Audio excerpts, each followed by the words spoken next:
우리 하나님 말씀 로마서 1장입니다. 같이 로마서 보시겠습니다. 1장 26절에서 32절까지 말씀 보겠습니다. 오늘 이 말씀 통해서 같이 은혜 받을 말씀의 제목은 하나님을 놓치면 영리로 산다. 하나님을 놓치면 영리로 산다 하는 말씀의 제목으로 같이 은혜를 받기를 원합니다. 사자성어에 우생마사라는 말이 있습니다. 이 말 뜻은 소는 살고 말은 죽는다 하는 뜻입니다. 소와 말 같은 경우 일반적으로 짐승들은 물에서 수영을 그래도 꽤 하지요. 근데 말은 굉장히 빠르게 수영을 잘한다고 합니다. 근데 그 대신 소는 뭐 이렇게 잘하지 못하고 그냥 떠서 이렇게 헤엄칠 정도 된다고 합니다. 평상시에는 말이 이렇게 잘 수영을 하고 물살을 헤쳐나가는데, 근데 문제는 뭐냐면 비가 오고 홍수가 나고 물살이 세수면 이때 말은 죽는 거예요. 왜 그러냐면 그 자기가 실력이 있으니까 막 그 물에 떠내려가지 않기 위해서 다시 거슬러 올라가기 위해서 헤엄을 치는 거죠. 근데 그 물이 잠깐 오면 괜찮지만 계속 큰 물이 오니까 이거 하다가 지쳐가지고 중간에 빠져서 죽는 그런 결과를 가져온다고 합니다.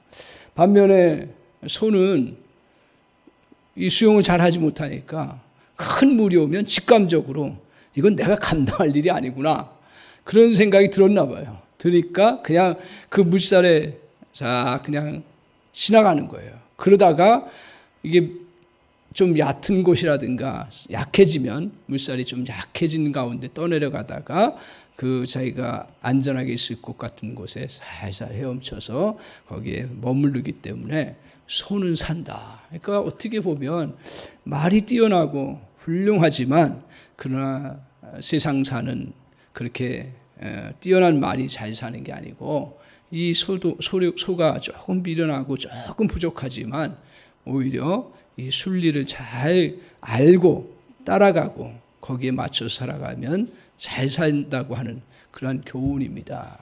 이걸 통해서 우리에게 교훈하는 바는 뭐냐? 우리 인생사도 마찬가지라는 거죠. 우리는 실력을 갖춰야 되고 능력을 갖춰야 됩니다. 분명히 그래야 또 세상을 잘 살아갈 수가 있습니다. 그러나 실력자라고 빨리 가는 게 아니고요. 실력자라고 항상 승리하는 건 아니라는 거죠. 그래서 우리 인생도 편안할 때 또 모든 게 받쳐줄 때는 당연히 실력자가 잘 살고 결과를 얻겠지만 큰 흐름, 인생의 큰 흐름, 그것들이 몰아치거나 또 그 흐름이 가는 가운데 있을 때 자기의 능력과 실력을 그걸 뽐내면서 나아가면 오히려 그는 그 거꾸로 올라가기 때문에 그것은 실패의 인생이 된다 하는 걸 비유적으로 얘기하고 있습니다.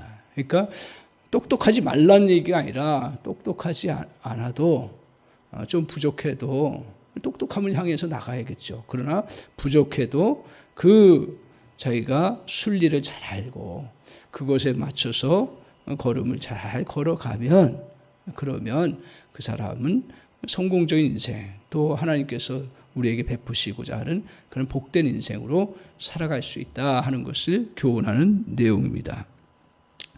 우리는 지금 3년의 그 코로나의 그 아픔을 겪고 어려움들을 이제 헤쳐나가고 있습니다.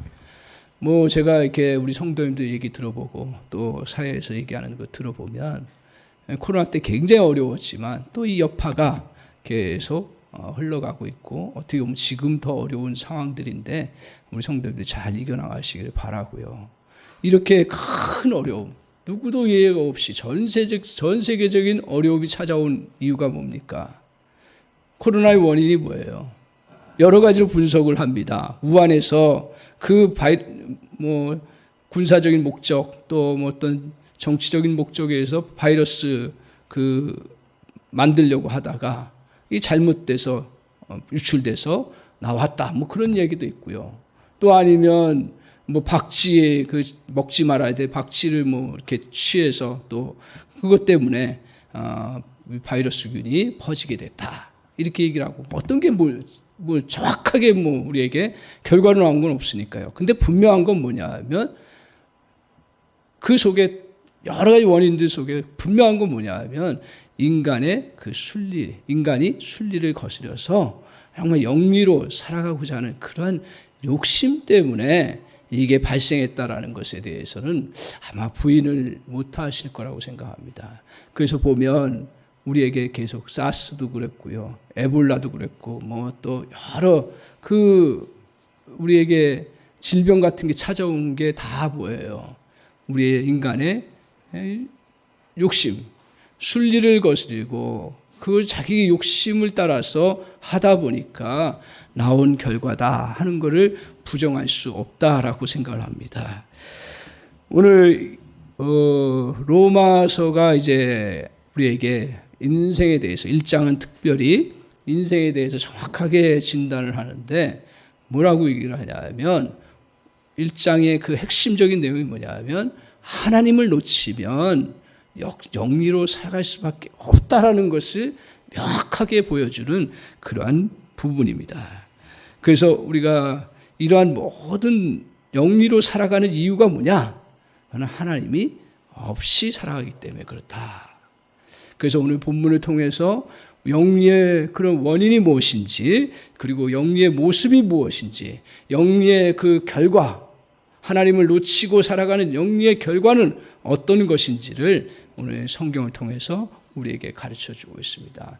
이 부분이 조금 저와 여러분에게 딱딱하게 느껴질지 몰라도 잘 우리의 마음에 원리를 알아야 되고 성경에서 가르쳐주는 본질적인 진리들을 잘 붙잡는 그러한 은혜가 있기를 바랍니다. 인간이 순리를 잘 따라서 물론 뭐 우리가 운명을 개척하고 또 도전하고 하는 것들은 그 자연의 그런 것들을 어떨 때는 극복해 나가야 되겠죠. 근데 여기서 말하는 순리, 이 영리는 하나님이 만들어 온 절대적인 질서와 누구도 변경시킬 수 없는 그런 법칙들을 말합니다. 근데 이렇게 사람들이 이런 법칙을, 이런 하나님의 정해진 것들을 이렇게 벗어나서 영리로 살아가는 그러한 그 이유가 뭡니까? 그 28절을 한번 보십시오. 성경에서. 그러니까 뭐 여러 가지 분석해도 결국은 성경에서 얘기하는 그러한 부분을 우리가 가지고 설명할 수가 있습니다. 28절 한번 봅시다. 같이 한번 읽겠습니다. 시작. 또한 그들이 마음에 하나님 두기를 싫어하며 하나님께서 그들을 그 상실한 마음대로 내버려 두사 합당하지 못한 일을 하게 하셨으니. 자, 앞에서 우리가 계속 살펴보았습니다. 하나님께서는 우리에게 인생의 DNA처럼 하나님을 알만한, 하나님을 찾을 만한 DNA를 심어 놓으셨다 그랬어요. 그리고 또 자연 만물을 통해서 하나님이 이 땅에 정말 창조주가 계심을 그림자처럼 분명하게 보일 수 있도록 자연 만물을 통해서 보여준다고 분명히 얘기했습니다. 그럼에도 불구하고 왜 사람이 하나님을 찾지 않으려고 해요? 본질적으로 보면, 몰라서 그렇기도 하지만 본질적으로 보면 하나님 나에게 간섭이 된다고 생각하는 거예요. 그리고 본질적으로 저와 여러분도 사실은 은혜가 떨어지고 그리고 하나님의 복음을 잘 알지 못하면 우리 속성상 하나님 두기를 싫어하는 거예요. 이거를 극복해야 돼요. 항상. 그러니까 은혜가 떨어지고 정말 하나님의 진리 안에 이렇게 하지 않으면 자기도 모르는 사이에 하나님의 거부까지는 안 해도요, 하나님 두기를 싫어해요. 그런 걸 느끼지 못하세요? 막 싫어해요. 다 좋다 해도 하나님 두기를 싫어해. 내 마음대로 좀 살고 싶다. 내 멋대로 살고 싶다. 이런 생각을 하는 것이 우리 인간의 본 모습이라는 거죠. 그래서 하나님이 아무리 돌아와서 하나님을 마음에 두라고 해도 사람들은 거부하고 자기 마음대로 사는 것입니다. 우리는 하나님이 많은 기적을 행하시고 많은 병든 자를 고치시면 돌아올 거라고 얘기해요. 맞습니다. 뭐 그런 걸 통해서 주님은 주님 되심을 성경을 통해서 우리에게 보여주셨고 또 그걸 통해서 메시아 되심을 알려주셨어요. 그러나 주님이 온 목적이 병든 자 고치는 거, 또 기적 행하는 것만이 성경에서의 목적이라고 하지 않습니다. 왜 그랬을까요? 그거는 사람에게 기적과 그리고 큰 역사를 베푼다 그래서 하나님 앞에 돌아오는 건 꼭 아니라는 거예요. 오늘 우리는 왜 나에게 하나님 보여주지 않습니까? 라고 했는데 다 보여줬음에도 불구하고 우리 존재 자체가 하나님을 자꾸 거부하려고 하는 그러한 속성이 있다라는 거죠. 오늘 그래서 이렇게 하나님을 마음에서 추방하면 어떤 결과가 나오냐면 창세기 1장 2절의 그 내용이 그대로 우리 삶에 투영됩니다. 1장 2절, 창세기 1장 2절에 뭐라고 하냐면 하나님이 이제 1장 1절에 뭐라 했어요?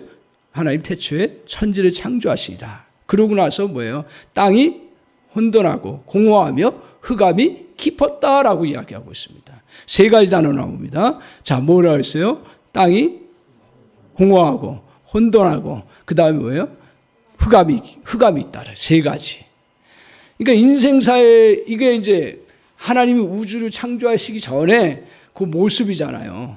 그때 이제 성령께서 운행하셔서 새로운 창조 역사를 성부 하나님이 말씀하실 때 성령과 함께 창조 역사를 이루어 가시는데 그 전에 우리는 혼돈하고 공허하고 흑암이 그 세상 속에 살아요. 이게 인생사라는 거예요. 하나님이 없으면 하나님 두기 싫어해요. 뭐 싫어하는데 그대로 그거 어쩔 수 없겠죠. 근데 그 싫어하면 그 속에 뭐가 나타나냐면 공허함이 나타난다는 거예요. 그리고 또 하나는 뭐예요? 공허한다라는 얘기는 뭐예요? 내 안에 그 마음속에 채우고자 하는 그것들이 이렇게 텅 비어 있다라는 거죠. 그래서 사람들은 뭘로 채웁니까? 다 채워요. 그래서 나름대로 채워지는 것 같아요. 이걸 비유로 얘기하면 동그란 공허함이 있는데 이걸 채우려고 삼각형 되는 그 어떤 자기의 그 출세라든가 명예욕으로 채우려고 해요. 또 어떤 사람에게는 사각형 되는 그런 자기의 성취 욕구, 자기의 실력, 그거 굉장히 동기부여가 되잖아요. 그게 성취가 되면 딱 채워지는 것처럼 해요. 근데 완전히 채워지나요? 안 채워지죠. 그래서 어떤 사람은 오각형 되는 돈으로, 어떤 사람은 또 육각형 되는 또 어떤 명예로 이렇게 채우려고 하는데 채워지지 않는다라는 거죠. 공허함이 오는 거죠. 그 인생에. 그러니까 나중에 이상하게 가는 거예요.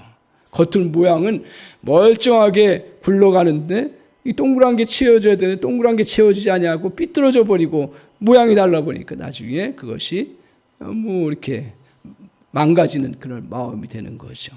이런 공허함. 또 어떻습니까? 혼돈이 와요. 우리의 마음 삶이 무질서해진다라는 거예요. 여러분 어려움이 와도요. 힘든 일이 오고 복잡한 일이 와도요. 마음의 질서가 잡히면 그거의 해결을 그냥 내가 하지는 않지만 그리고 어려움을 겪지만 그것 때문에 평안을 놓치지 않습니다. 막 무질서해져요. 또 하나 뭐예요? 빛이 없어요. 어두움이 와요. 자꾸 어두운 생각만 들어오고 어두운 마음만 들어오고 어두운 그러한 여건만 상황이 자꾸 느껴지는 것처럼 우리 안에 찾아오는 것입니다. 그래서 오늘 이렇게 하나님을 간섭받지 않고 마음껏 자유를 누리려고 했는데 결국 어떻게 돼요? 자기가 그걸 채우려고 하다 보니까 별걸과에 다 나가요. 그러다 보니까 방종으로 나아갑니다. 오늘 불행한 삶을 살아가게 되는 원인이 거기 있습니다. 사실은요. 이걸 우리가 표면적으로 우리의 삶의 부분들이 이게 부족하고 저게 부족하고 그러니까 우리가 불행하다고 생각. 물론 이러한 돈도 또 명예도 어떤 또 자기의 하는 일의 성취도 다 필요한 거예요. 근데 우리가 알고 있다시피 필요 조건은 되지만 충분하지는 않다라는 얘기잖아요. 필요 충분히 돼야 완벽한 건데 오늘 필요한 것들은 채워나가는 것 같은데 내 안에 그것들은 충분히. 그러니까 여기서 속아버리는 거죠. 저와 여러분이 속아버리는 거예요.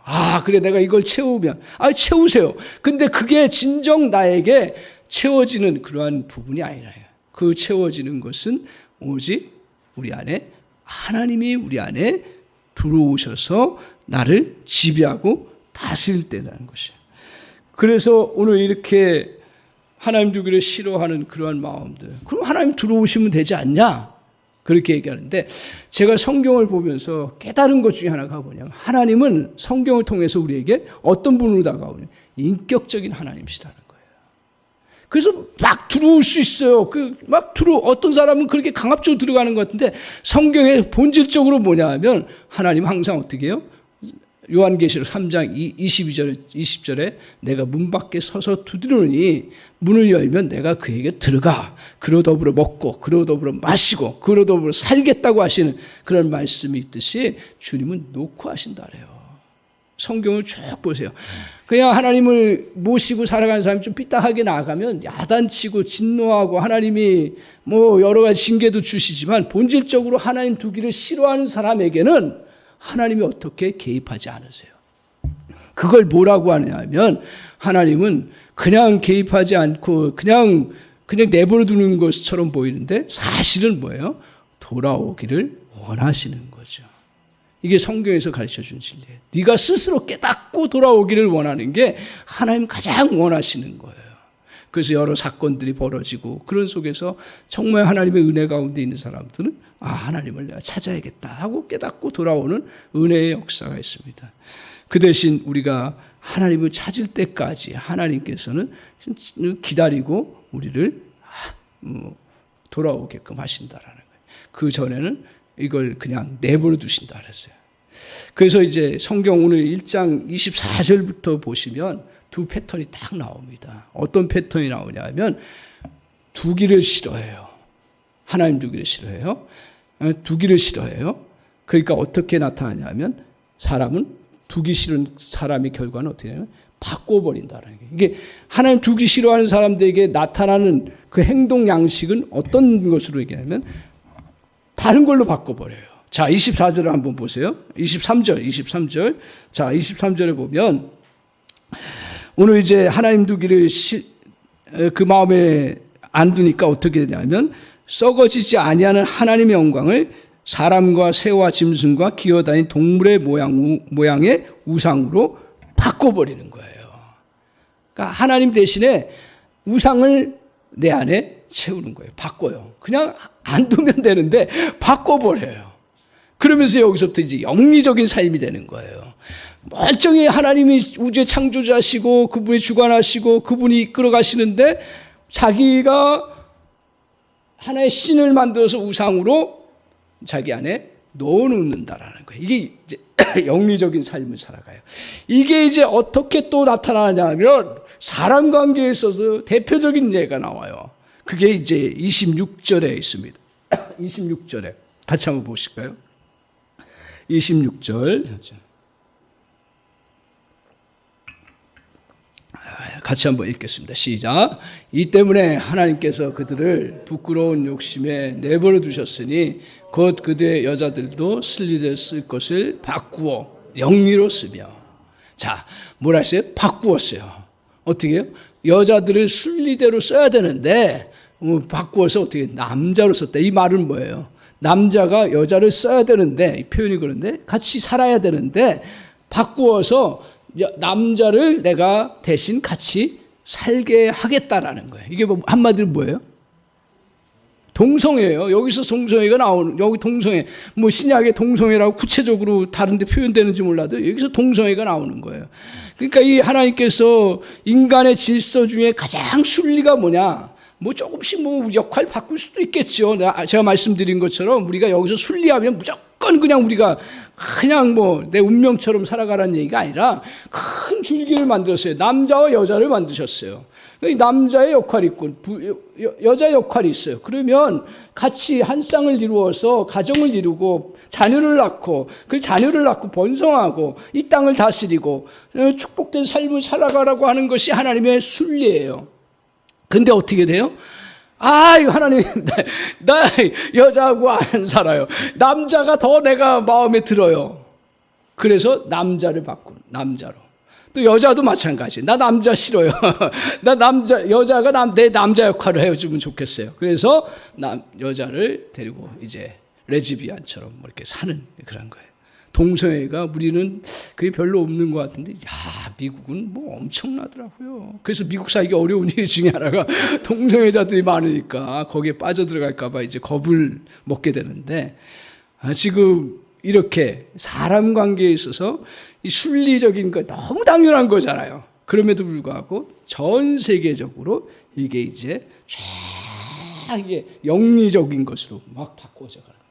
그러니까 거기서부터 이제 고통이 오는 거예요. 사실은요. 여러 가지 고통도 많이 있지만 거기서부터 이제 많은 고통이 발생되는 거예요. 근데 이게 가장 큰 문제가 뭐예요? 이 하나님이 가장 이것을 싫어하세요. 사실은 성경을 보면, 구약에도 보면. 왜 그러냐 하면, 왜 싫어하냐 하면, 하나님은 뭐예요? 하나님이 만드신 법칙대로, 그리고 하나님의 그 창조주됨을 보여주시기 위해서 우리에게 여자와 남자를 만드셨어요. 근데 이게 뭐예요? 하나님에게 도전하는 거예요. 내가 하나님이 만든 그 남자라는 존재를 내가 여자로 만들 수 있다라는 얘기죠. 거꾸로 여자를 남자로 만들 수 있다는 거예요. 그래서 의학적으로도 만들어가고 뭐 해나가요. 또 정신적으로도 만들어가고 사회적인 분위기로 만들어가요. 그러면서 그 본질이 뭐예요? 하나님을 모시지 아니하고 내가 하나님처럼 해나가겠다고 하는 그러한 모습이, 이게 이제 동성애의 사실은 본질이에요. 본질이에요. 물론 우리는 저희가 이제 말씀 나눌 기회가 오늘 말씀이 이제 연결되니까요. 동성애에 대해서 교회는 세상 가운데서 이미지를 잘 보여줘야 됩니다. 이게 조금 잘못 나가면 동성애자가 무조건 정죄하고 뭐 잘못됐다. 물론 잘못된 거지만 무조건 정죄하고 그들 배척하는 그런 모습으로 세상의 매스컴들은 자꾸 그렇게 비춰주는 거예요. 절대로 제가 아는 목사님들이잖아요. 우리 교단은 절대로 그 배척하지는 않아요. 동성애가 잘못됐다라는 걸 인정하고 그냥 그것을 이야기하고 그렇게 가는 것은 옳지 않다라고 이야기하는 것뿐이지, 그 동성애자가 교회 온다 해서 배척하나요? 잘 왔다 하죠. 환자가 교회 오면, 병든 자가 오면 주님이 병든 자에게 오셨듯이 주님이 오셔서 의사가 병든 자를 다 맞아 드시지, 주님이 다 맞아 주시는 그런 은혜를 베푸는 곳이 바로 교회예요. 근데 문제는 뭐예요? 문제는 뭐예요? 이거를 사람들이 소수 인권 보호라, 소수자 인권 보호라 그래가지고 그 법을 통과해 버리면 어떻게 해요? 이 소수자가 잘못하는 것에 대해서 어떤 얘기도 하면 안 되는 거예요. 그래서 말하면 제가 이 부분을 가지고 동성애가 문제니까 이제 설교를 해요. 그러면 법이 통과되면 저는 벌금형을 받든지 뭐 구속을 받게 되는 거예요. 참, 그러니까 이거 목숨 걸고 싸워야 되는 부분. 감사하게도 지금 그래도 한국이 그래도 지금 선진국 중에서도 동성애를 허용하지 않는 이유 중에 하나가 뭐냐면, 그래도 정치인들 중에 기독교인들이 이걸 필사적으로 막습니다. 매번 이걸 안건으로 들어오는데 왜 나는 자꾸 그걸 바꾸려고 하는지 모르겠어요. 이유를 정확하게 저는 그 부분까지 모르겠어요. 근데 그래도 어떻든 이게 이제 기독교 국회의원들이 그걸 막고 있기 때문에. 근데 이 흐름은 어쩔 수 없이 제가 보기에는 가요. 그러니까 이게 이 영리로 가는 세상의 흐름은 계속 가게 돼 있는 그러한 시대 속에 있습니다. 오늘 이렇게 어려움 속에 있는 그러한 상황들입니다. 우리가 동성애를 아무리 그렇게 가도요, 우리 한사람교회 성도님과 저는 뭐 말 못하게 하면 막을 수는 있겠지만 절대로 이 부분에 저와 여러분이 동조하고 따라가서는 안 되겠다. 기도하시고요. 그날이 안 오도록. 이 세계적인 추세인데 안 올 수는 없을 것 같아요. 근데 이걸 어떻게 하나님이 정말 긍휼을 베푸실지 저도 잘 모르겠습니다. 어떻든 우리에게 영리적인 삶을 살아가는 것은 이건 비극을 가져오는 거다. 그래서 기도 많이 하시고 우리가 믿음 안에서 잘 막아나가는 그런 은혜가 필요한 줄 믿습니다. 이렇게 사람 관계를 영리로 바꿔나가요. 그러면 사람 관계만 그런 게 아니라 또 그 다음에 뭐가 있냐면 행동 관계도 바꿔나가요. 어떤 식으로 바꿔나가냐면 합당한 일을 합당치 못하게 하는 일로 바꿔버리는 거예요. 그래서 보면 어떻게 하냐 하면 28절 한번 보세요. 28절 같이 한번 보겠습니다. 하나님을 내 안에 두지 않으면 너무 합당한 건데도 합당치 않게 나가요. 28절 같이 한번 읽어보겠습니다. 시작. 그들이 마음에 하나님의 두기를 싫어하며 하나님께서 그들을 그 상실한 마음대로 내버려 두사 합당하지 못한 일을 하게 하셨으니. 그러니까 그냥 내버려 두니까 결국 합당하지 못한 일을 하게 하는 거예요. 합당하지 못한 일을 하게 되는 그런. 그래서요, 우리 안에 하나님이 들어가 있지 않으면, 저 여러분도 마찬가지죠. 하나님이 들어가 있지 않으면 우리 안에 그 통제가 없어진 삶은 궤도를 완전히 이탈하여서 무한 궤도를 향해서 나갑니다. 저나 여러분도 마찬가지예요.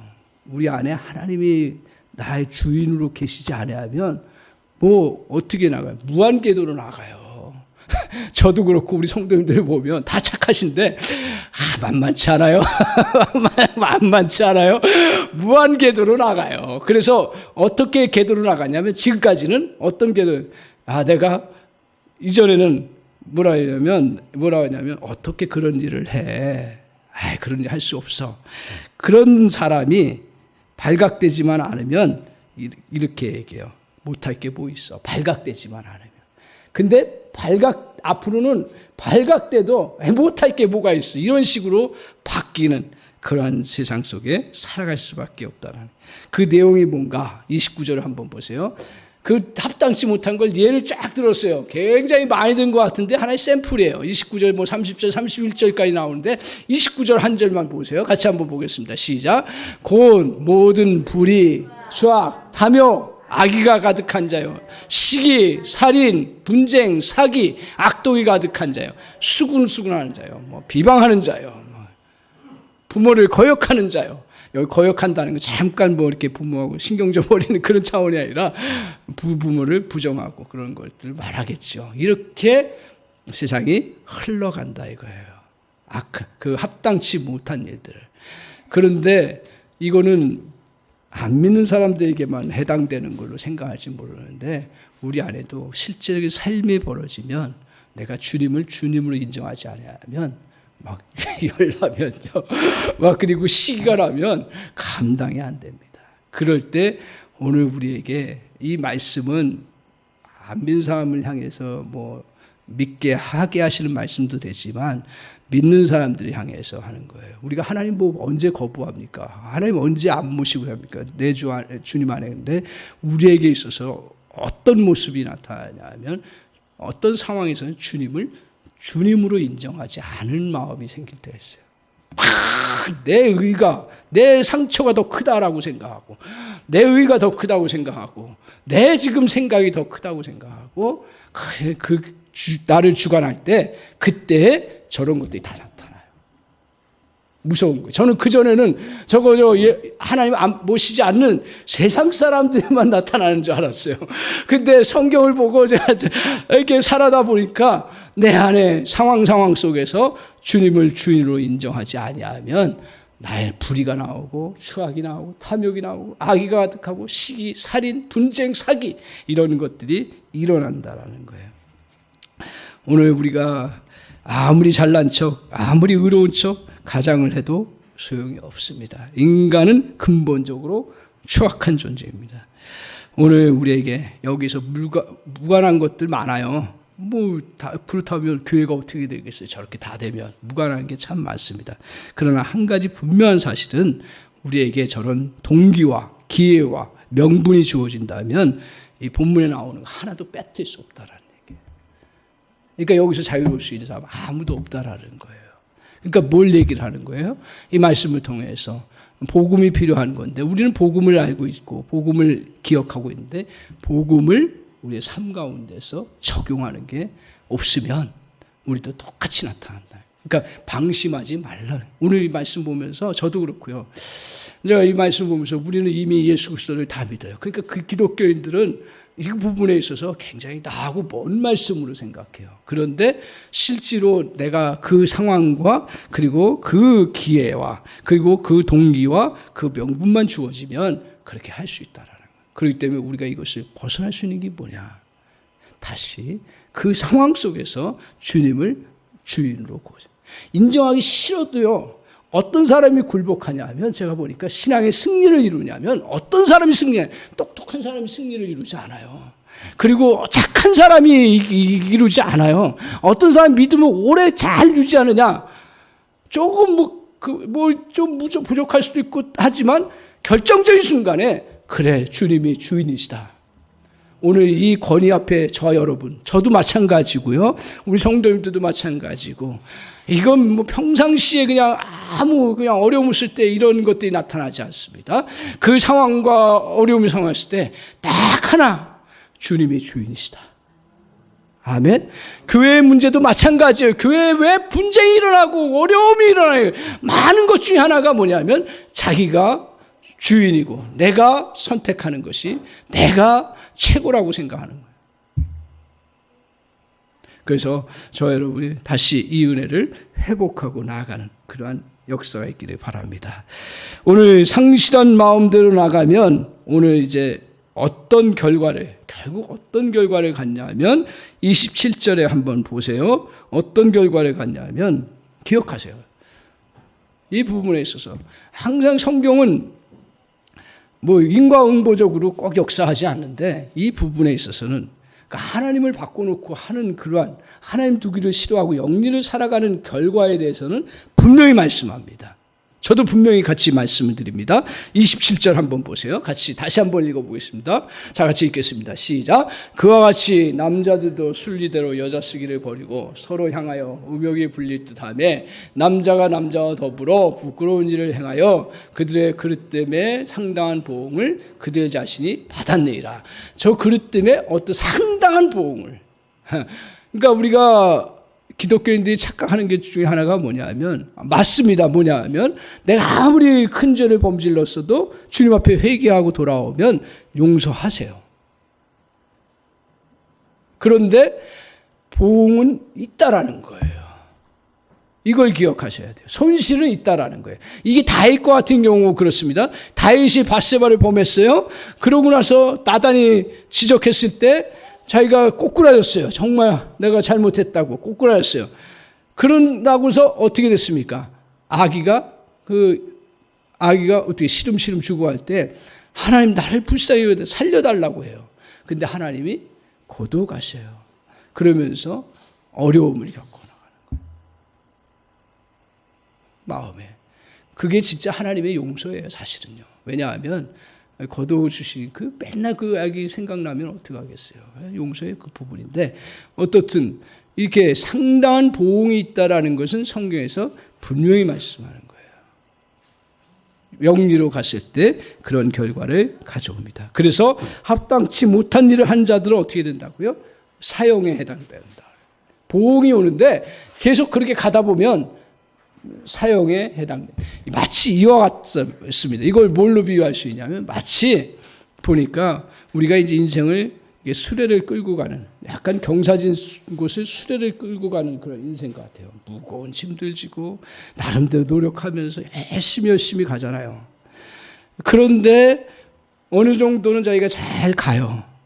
나중에 그 수레에 끌려서 자기도 거기에 딸려서 그대로 굴러 떨어지는 거예요. 마치 이게 합당치 못한 일을 한 자들의 결과가 결국은 하나님이 진노를 내려서 그런 것이 아니라 그 자체가 그냥 그렇게 멸망의 길로 갈 수밖에 없는 그런 존재라는 거죠.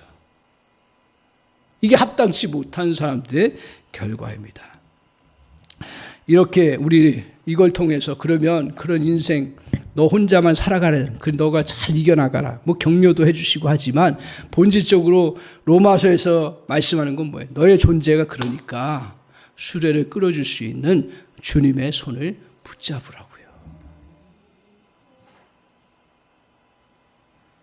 세상은 도덕과 윤리, 자기의 그러한 목표, 성취, 능력을 붙잡고 나갑니다. 이거 필요해요. 그러나 본질적으로 그것이 우리를 합당치 못한 일을 가는 일에 막지는 못한다라는 거예요. 누구의 손을 붙잡아야 돼요? 우리 주님의 손을 저와 여러분이 꼭 붙잡으시기 바랍니다. 다른 것으로는 우리가 그 수레를 온전히 정상까지 끌고 갈 수 없다라는 거죠. 오늘 이렇게 영리로 살아갈 수밖에 없는 우리 인생을 향해서 1장에서 계속 얘기하면서 너 그런 존재니까 주님 안에서 거꾸로 이 본문을 어떻게 얘기할 수 있냐면 하나님을 붙잡으면 뭘로 살아가요? 순리로 살아간다. 그러니까 하나님을 놓치면 영리로 살아가지만 하나님을 붙잡으면 순리로 살아갈 수 있는 은혜가 있습니다. 그러면 어떤 결과가 나오냐면 아까 창세기 1장 2절 말씀 나눴는데 창세기 1장 3절의 역사가 그대로 나타나는 거예요. 아까 세 가지 뭘 얘기했습니까? 우리의 삶에 그 하나님 없으면 뭐가 나타났어요? 첫 번째 공허, 두 번째 혼돈, 세 번째 뭐예요? 흑암. 근데 이것이 주님을 모시고 주님과 함께하면 창조의 역사가 나타나는 것처럼 우리의 삶에도 새로운 역사가 나타나는 거죠. 어떤 역사가 나타나요? 그 다음에는 뭐가 나타나요? 오늘 수면 위에 운행하시면서 빛이 있으라니까 어떻게 해요? 빛이 있어요. 그러니까 어둠이 몰아가는 거예요. 우리 인생도 주님을 내 모시고 나가면 저 여러분의 어둠이 올 수밖에 없는 인생이지만 그러나 빛이 비춰지는 놀라운 역사가 이루어진다라는 거예요. 또 하나 우리 안에 채워지지 않을 그 공허함이 있는데 오늘 하나님께서 만물을 어떻게 하셔요? 창조하시니까 빈 공간이 아무것도 없어요. 우주 만물에 하나님께서 채워주시니까 꽉 찼어요. 하나님으로 인해서 아름답게 심히 보시기에 좋았다라고 할 정도로 꽉 질서와 조화를 이루어서 채워지는 은혜가, 이것이 저와 여러분의 삶 가운데서 주님을 모시면 막 혼란스럽고 어렵지만 그러나 주님 안에서 그 주인으로 인정하고 주님을 나의 주로 고백했을 때 다시 질서와 조화를 이루어서 은혜 가운데 행복함을 누리면서 살아갈 수 있는 놀라운 역사가 있어요. 그래서 우리가 이 땅에 살면서 저와 여러분이 거친 파도를 겪으면서 나갑니다. 인생의 풍파 속에서 걸어나갑니다. 주님을 붙잡으면 다시 우리는 풍파 속에서 걸어갈 수가 있습니다. 우리를 무너뜨리는 바람도 주님을 붙잡으면 어떻게 바꾸요? 비상하는 그런 바람으로 바뀌는 놀라운 역사가 있습니다. 만근 무거운 짐들도 넉넉히 감당하며 살아갈 수가 있습니다. 수많은 문제들도 티끌처럼 아무렇지도 않은 것들이 됩니다. 자포자기를 벗어나서 새로운 시도를 하며 살아가게 하는 놀라운 은혜가 있습니다. 따라서 오늘 우리의 삶은 뭘 바탕으로 해요? 우리의 삶은 주님이 나의 주인이시라는 거. 이거는 저와 여러분이 주님 앞에 고백했습니다. 또 하나 고백할 것은 뭐냐 하면 삶 가운데서 내가 어떤 일을 만나도 골치 아픈 일, 고통스러운 일, 그리고 복잡한 일, 또 이해 안 되는 일, 그런 것을 만나도 주님을 주인으로 인정하시고 문제를 풀어가 보십시오. 자, 한 주 동안 뭐 크고 작은 일들 속에 저라고 뭐 편안합니까? 근데 주님이 주인이시구나. 내 인간적인 방식으로 하지 말아야겠구나. 생각하는 순간, 그리고 그걸 의지하고 기도하는 순간 모든 것들을 풀어주시더라고요, 저는. 그래서 질서가 잡혀요. 첫 번째로 질서가 잡혀요. 그리고 내가 막 공허하고 막 그냥 뭔가 뭐 붙잡고 내 안에 채워놓고 싶은데 그게 없어져요. 그리고 뭐예요? 어둠이 사라져요.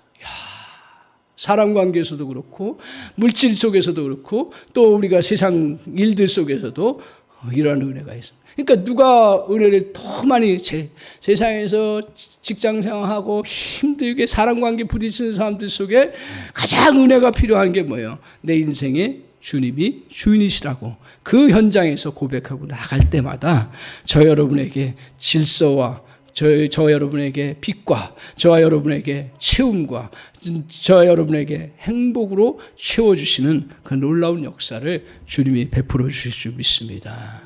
사랑하는 성도 여러분, 우리 주님께서 우리 인생의 무거운 수레를 넉넉히 붙잡고 순리대로 나갈 수 있도록 인도해 주십니다. 혼돈에서 질서가 잡히는 은혜를 누립시다. 인생의 어두움에서 밝은 빛을 보며 살아갑시다.